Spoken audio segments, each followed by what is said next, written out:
Hello everyone, welcome to the Sports Doyen. I'm Kushag. Me today is Anurag. We are here with you to have a look at the French Open and also have a look at the truncated tennis season that we've seen post the lockdown. We've seen a sort of an American hardcourt swing. We had one Masters tournament and of course the US Open there. We are seeing a mid clay court season as well. We are having the one Masters tournament in Rome, which is underway currently, and we'll have the French Open next week. Uh, First of all, I would give a preview to the French Open. It's only right that we address how tennis has gone since we've had the post-lockdown period. So Anurag, I'll throw to you. If you could give me a couple of players who really impressed you in this hardcourt swing. I would not take into account the Rome Masters because I feel it's still a little early long play right now. But in terms of the hardcourt season, we had almost a month worth of a season. Hardcourt season. We had two tournaments in one for ATP 500 tournament. So at the 500 level. So how do you think that went? And if there was one or maybe two players that men's side? Hi, Kushagra, and hello to all our viewers. It's good to see tennis back. Firstly, I think there were plenty of speculations as to how it will get back. For the likes of football and cricket came along a little more easily than tennis, but whatever. I think it's back. That's what matters. So yeah, I've been watching a lot of Alexander Zverev play. I think if we remember I think one of my great memories of watching Zverev play was against Rafael Nadal in the Australian Open. Uh, what a brilliant performance that was from him. I think he it probably was slightly better than Nadal on the day, but Nadal being Nadal, he it doesn't matter who is better on the day. His mentality is such that he'll get over the line. But I think even in terms of mentality, there are plenty of long rallies which Zverev was winning. I think that is a very good sign for the youngster. So I'm really looking forward to how he goes along in this tournament. So and also I think even in the final, as we saw already, Dominic Thiem, he was match point down two times and he still made a comeback. Obviously, it didn't go the way he would have wanted, but I think he really put in a very spirited performance in the game. Uh, Two sets up, I think that must have been really disappointing. But yeah, I think he's one player I'm really looking out for. And there's also Rublev, who I think Andrei Rublev has also reached the quarterfinals, if I'm not wrong. And he's looked Yes. positive. He's looked very positive. And what we've been noticing is he's done very well on the clay court. So these are two names not a lot of people. I mean, obviously, Zverev will be a little bit more in limelight than Rublev, but Rublev has done really well, and his clay court performances have been really promising. Uh, Will How far can he go is still a big question because the likes of Rafael Nadal, Djokovic, they'll be in full swing. Djokovic, of whatever happened, we can debate about that later on. What happened in US Open, but if Rafael Nadal, Thiem, and the likes of Djokovic are in full swing, it's going to be difficult for Rublev to sort of make it into the top four or even the top two. I think that'll be very difficult for him. But I think that he's a very promising player. You can expect some big things from him as well. Yeah, I agree. It's a very good time to be a Russian men's tennis supporter. You've Yeah, got you've Kazumlev, got you've got Medvedev. Medvedev, Yeah. and you've also got a couple of youngsters. You've always had a very strong women's side of the game.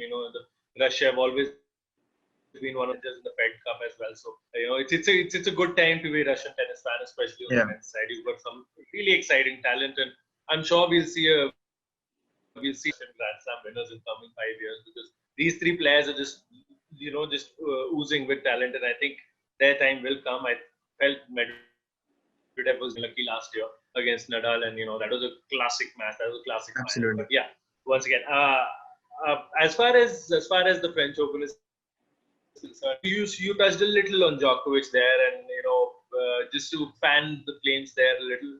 I'll just it was one of the right. I think Djokovic, he had like one of those curses put on him or something like a bad omen or something like that.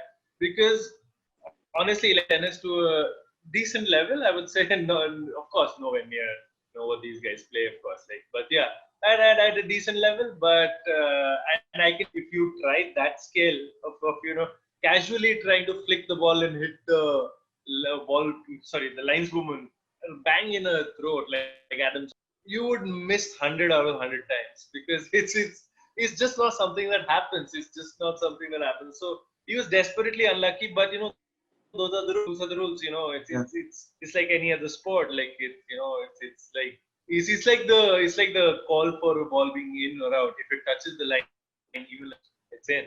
So that is the case here. So yeah, one can debate it, but I don't think that I don't think it should have been overblown. I felt it was Yeah. rather overblown that, and I felt he's also taken that in his stride now because I saw his match day before yesterday. He was sick, against the Italian youngster he was playing, and again maybe it's because this is such a sudden event, but he's seen very like overtly well behaved, like a little too much.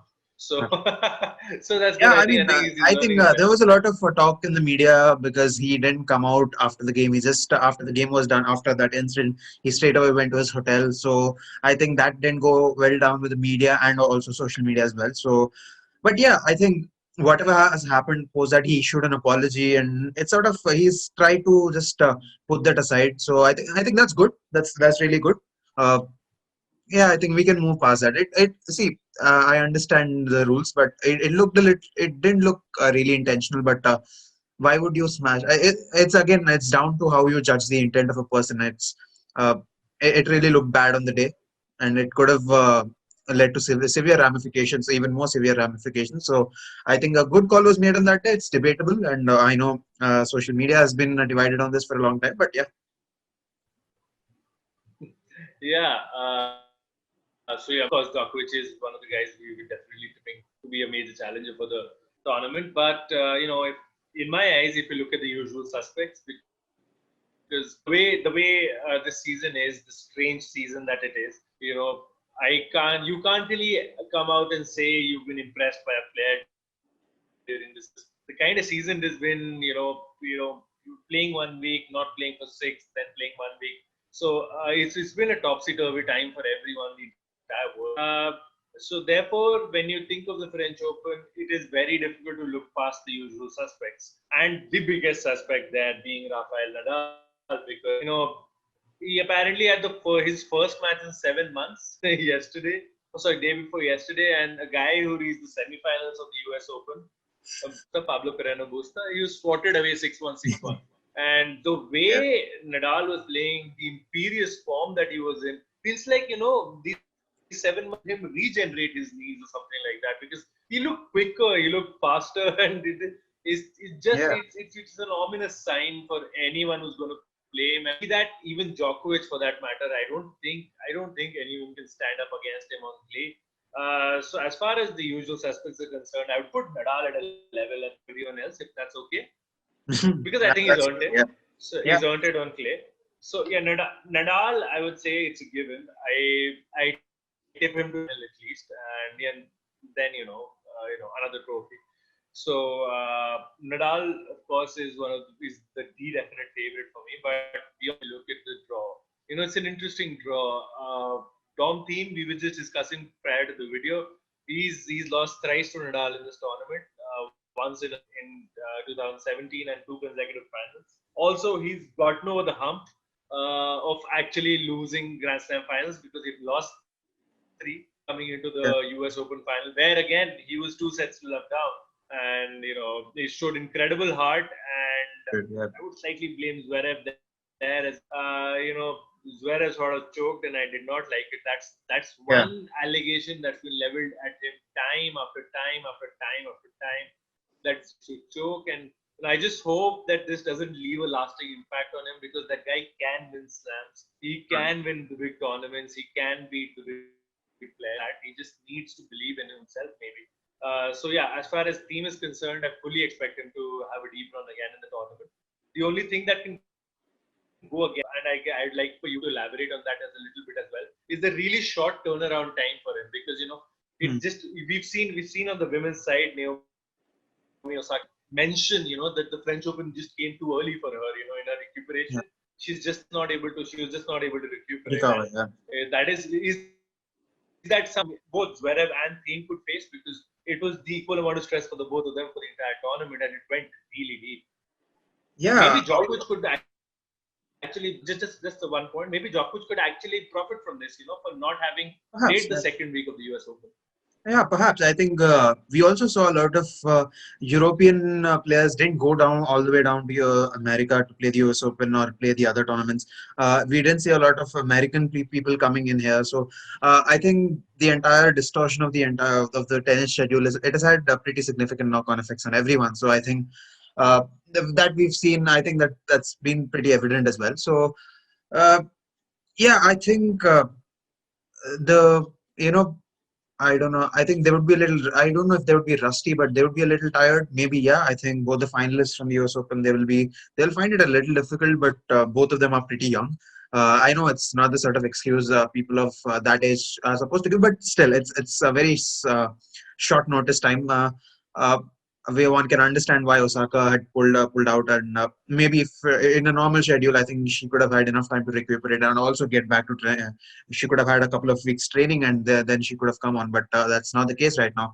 And inside the same month, inside almost 10 days, 15 days, we are having another uh, tournament starting. So yeah, and also another fact that a lot of people have maybe not identified as yet. Rafael Nadal, if he wins this, he's on level terms with Roger Federer for the first time in his career. Yes. For the first time in his career. Yeah. This Amazing. could be Rafa, and Yeah, it would be even more special then. And just imagine the shootout in January next year, because absolutely. Yeah, Federer to recuperate by I think by October or November. He's yeah, slated to recuperate completely from the knee surgery he had. I think he's in the last stages of recovery, and he'll just like, if COVID permitting, if we have an Australian Open, if things go back to the way they are, maybe weather things permitting, he might, as he does always, travel to Australia for December. And if Federer goes to Australia in December, then yeah, you have a reacher who's rested up for 9-10 months. You've got a hungry Djokovic, who in all probability might not win another slam this year. So, and then you've got Rafa. What a race then. yeah. So, if that happens, the sky's the limit, and let's hope these guys, maybe this can be a cheat year. We can add to these guys' careers, bro. Like, let's hope they extend it by 1 year. Just Yeah, like I think they've done with even all tournaments. yeah, Like, yeah, even Djokovic and Nadal, they've been chasing a record which has been which Mats Wilander has been holding for a long period of time. That is winning minimum two yes, Grand Slams of all of them. So and Rafael Nadal has been trying that so hard in the Australian Open. His luck, we know how dominant Djokovic is over there, and we know and the opposite in the French Open. Djokovic has been trying to do the same, but it never happens there. Obviously it is Clay being Rafael Nadal's home, he doesn't let anyone else come in. So yeah, interesting times. yeah, they are. Moving past the usual suspects, because it will be unfair if you the rest of the draw. Considering you've got some seriously talented players there, I'll just list off a few names. Tsitsipas is a fantastic player. Has had a very difficult time of late, but he's a very, very good player. You've got Shapovalov, who was impressive at the US Open. You mentioned Rublev earlier. Yeah, Then you have the likes of Medvedev, who I would probably keep in the dark horses bracket, because I'm still to be convinced by his clay court game as much with his hard court game. Because on the hard courts, I was really disappointed the way he lost in the semi-final as well in the US Open, because I felt and was a chance for Medvedev to get his first slam. So here in the French Open on the clay, I think it'll be a little difficult for him. I think I would give more to his Russian counterpart there in Rublev, and maybe even Khachanov for that matter. But you never know. You never know. Medvedev is a steely character. He could beyond that, you've got the dark horses in Stan Wawrinka. He's back. He's looking fit. He's looking good. And if it's up, you know, again, you never know. Again, such a strange time. 6-7 months off.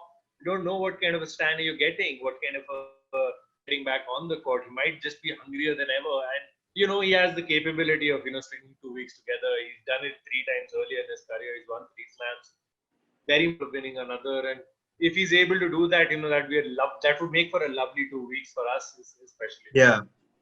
Indeed, I think even Wawrinka, all the Grand Slams that he's won one of each. He's won the French Open, he's won the Australian Open, he's won the US Open. All of these slams that he's won, he wasn't the favorite. He was nowhere close to being the favorite, and he sprung in a surprise. Especially, I very fondly remember the French Open because Novak Djokovic was chasing that Yeah. career slam he was chasing the career slam. So many times he had fallen apart. Everyone thought, okay, this is finally Djokovic's time. He defeated Rafael Nadal in the semifinals, so everyone thought, okay, this is it. And then you saw Wawrinka coming and winning the game out of the blue. That I remember Djokovic crying his heart out that day, and obviously that is what Wawrinka can do. He can really sprung in a very big surprise. So yeah, he's one of the most If he's underrated players of our generation, really. Yes, and if he's on the same side of the draw as Djokovic, Djokovic surely won't be happy because Absolutely. he tends to be Djokovic's kryptonite, Yeah. and that tends to be the guy who ends up taking Novak out of the tournament. So one would hope that Stan's able to bring in his A game. Yeah. Just to wrap up, man, I'll just give you two or three names. Some of them haven't done much in the past, but do have the potential just out of the blue. So the one name that pops out to me is a wildcard entrant this year. It's Andy Murray. He by winning the first match at the US Open. Of course, lost in the second match. Lost straight sets to Francis Tiafoe. Yeah. No, he lost to Felix Auger Aliassime. Yeah, yeah. So, and I'm a Murray fan. I mean, Yeah. a Murray fan. It's more like a Murray sympathizer in that sense because it's more sympathy than fandom that you get there. But as a little see him lose so easily, it's probably very difficult to play with the bionic hip and all everything that he has now.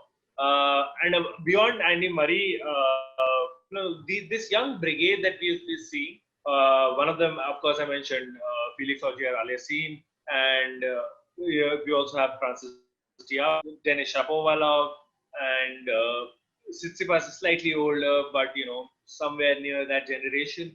Do you think US Open result will have a cascading impact in tournaments going ahead, or it was just a one-off because you did not have two of the big three? See, I think now I think we also have to consider that I know that these the big three are aging, but they don't seem like aging. It feels like they are going to be there forever. But yeah, I think one good thing that happened in the U.S. Open was we saw some not names that don't usually hog the limelight. Uh, take all the limelight, and they really produce some amazing tennis. Especially Shapovalov, as you just mentioned, was he's a delightful player to watch, and I'm also expecting something different from Monfils. I think is always that X factor player who's always going to entertain the crowd, a bit like the Kyrgios sort of a player, but he's going to play those. Yeah, Yeah, he's going to play all the unorthodox shots. He's quite an entertainer. He doesn't really fit the billing to be called a favorite or even called a dark horse, but he's always there to be considered as someone to watch out for. So yeah, I think, but I think with Rafael Nadal and Djokovic coming in, and Dominic Thiem, the way he's been playing in the last few years on clay, I think it'll be hard for anyone to go past these three. I think, yeah, what we saw in the US Open was good, but I don't think we're gonna see anything like that happening here. yeah, it probably is true there. Yeah. Just to wrap it up, your predicted final. We still have no actually. So, Yeah. but we can assume with the one and two rankings and everything else, your predicted final. Yeah, it's sort of immaterial. It almost seems like Rafael Nadal is going to win anyways. As you just mentioned, the straight sets went yesterday, or yesterday, was it yesterday or day before? Um, Whatever. So yeah, but the way he's playing right now, the form that he's in right now, he had a long break. He was long for a long time. He was away from the game. Yet he's come back, and just the hunger to equal Roger Federer would be absolutely humongous in him right now. Uh, I would expect him to do so. But and if not for him, I think this potentially could be Dominic Thiem's French Open. And yeah, I think it was sort of not so fitting that his first Grand Slam ended up being the US Open. Or yeah, US Open over the years, especially in the 21st century, it has given us some many first time winners and many unique different winners over the years. But a lot of people expected Thiem to win if whenever he was going to win his first slam, they expected it to be the Roland Garros, but it didn't transpire that way. You never know. I think in the before he ends up his career, he could have 3 or 4 or 5. You never know. He's that good on clay, and the only person who's right now really stopping his dreams is the greatest of all time. Yeah. Yeah, so I agree. I agree. I think a very nice note for us to leave it on. Wouldn't it be wonderful to actually make 2020 teams here? Because he's suffered enough heartbreak. I would say.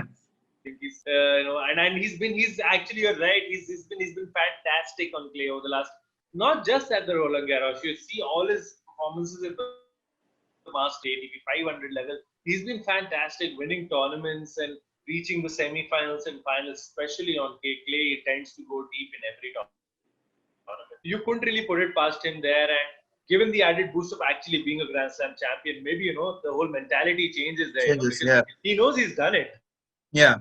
And that can that little bit of an understanding and knowledge can make all the difference in that scenario. Truly. So yeah, once again, my winner would, of course, the prediction, one cannot not predict Rafa, but I would really be happy if he had someone beyond Rafa and Novak win again. It was just very nice to see Zverev was a team. It was so refreshing that there was none of these two there, and because if these guys when you have the full set, maybe in Australia, maybe in France next year, when you have the full set of players, maybe at Wimbledon, actually have competitors, and that's what you want for tennis, and that's what you want for the game in general. So once again, thank you so much, Anurag. Thank you so much. It was a pleasure talking to you, and so much to everyone. Yeah, man, stay safe. Take care. Any last words? I'm a big Rafael Nadal fan, so I'm really hoping he. What the dream for me is watching him finish on level terms with Roger Federer, neither him up or nor Rafael Nadal up. That would be the dream. So I just hope. Let's see what happens. Yeah. I think your dream. I don't know about them number, but I think he might equal Federer's record this year in the next 2 weeks. So once again, thank you so much for being here, man, and thank you My pleasure. so much everyone for watching this video. For more tennis updates and for more updates on sports in general, do keep it locked in Sports Doyen. Do share, subscribe, press the and stay tuned for more.